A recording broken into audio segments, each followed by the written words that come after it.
everyone, welcome back to Budget with Rose. My name is Rose, and in today's video, I'll be updating my April 30th through May 14th budget with my actual spending. So it is important that each time you create your budget, you go through your budget and update with your actual spending just to see, get an awareness and control of your spending to see how you are on track with your goals, your spending goals. All right, so you are looking at my expense tracker. Let me scroll to the top. My expense tracker right here, and I color coded the expenses that I'll be dating for this period. So please journey along with me so that you can see how I did for this period. Okay, so on the 29th, paycheck was deposited a bit early, so 2 days early. So on the 29th, we did all these transactions right here. Walmart, Kroger. On the 29th as well, that's when I first took my son to the R. He was rushed to Choa, and that's where all the spending or derailing of my spending started for May. All right, on the 29th also we purchased fuel again at Choa because I was there, so I had to eat from their cafeteria. I was there for a couple of days. So we have Choa here again for $18.96. On the 30th, even though my son was in the hospital, I started feeling sick to rush to the ER. So I had to pay my emergency copay, which is $200 as well. Food for that day was $6. Gas for car number 2 was $29.42. On the first, Choa again. On the second, we have Choa right here. He was released on the second, so we started doing the prescription spending right here. So copay for prescription number 1 was $186.34. That's for my son, and then $11 for my husband. We did grocery shopping at Kroger for $95.90. From the moving fund, I spent $37.66 at Lowe's. Prescription for my son, $277.59. Moving truck and labor was $1,260. And I tipped the two guys $60 because they started, I think, about 9:30, and they were there. They started about 9:30, and the move, packing and everything, ended at a little bit to 6, so I tipped them $60. From the moving funds, we also paid the rent. Kroger, on the 6th, we did some shopping for $72.88. Paid some utilities from the address that I was moving from, just to close those made my final payment on those utilities. To close them, I initially was thinking of waiting to get the final bill, but I just went ahead and paid them off on the 6th as well. Small moving expense, Burlington shopping, it's for $26.08. Prescription for myself at Kaiser was $76.36. My Microsoft subscription was $6.99. Fuel for car number 1 was $58.63 on the 11th, and some bulk shopping at Costco for $356.25. All right, so the general category on this side is grocery for a total of $654.30. And just to make sure that I calculated all the correct grocery item line items, 2, 3, 4, 5, they're all captured there. Fuel for $139.35. 3 times we went to the gas station. Medical, copay, all these category. So for medical, copay total was $435. For prescription for my son, no, this $44.54 total was for food while we were in the hospital, and $463.93 was the copay for my son's prescription, $11 copay for my husband's prescription, and $76.36 for my copay on my prescription. Moving costs total was $3,384.94. Subscription was $6.99.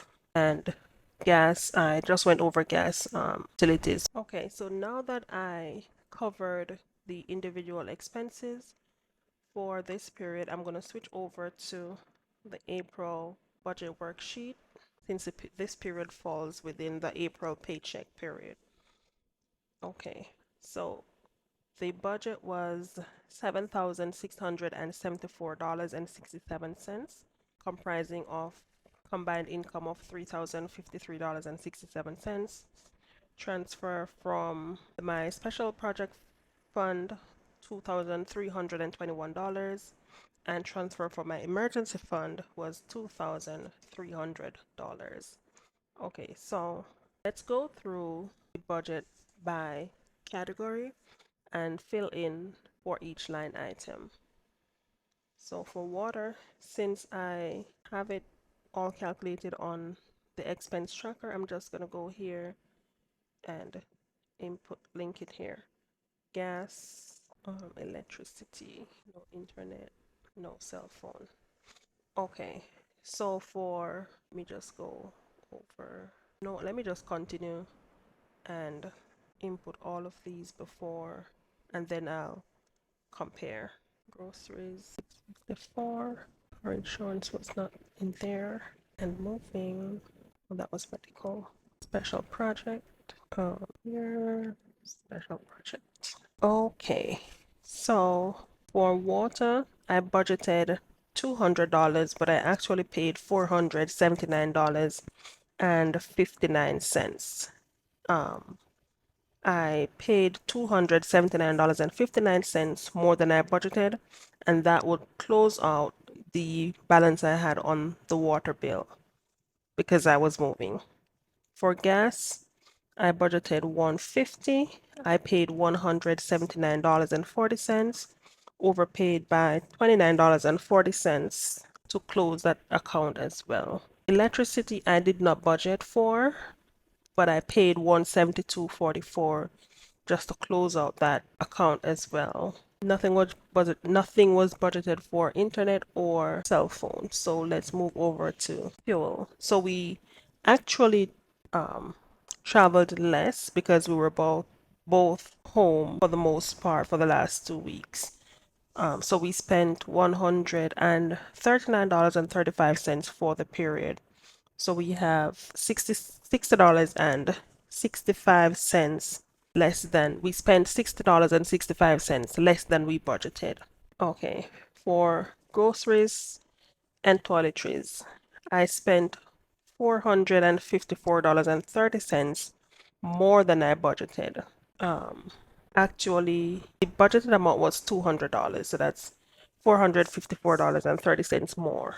For medical copay expenses, prescription, and hospital food, which I just explained on the expense tracker, the total was $1,030.83.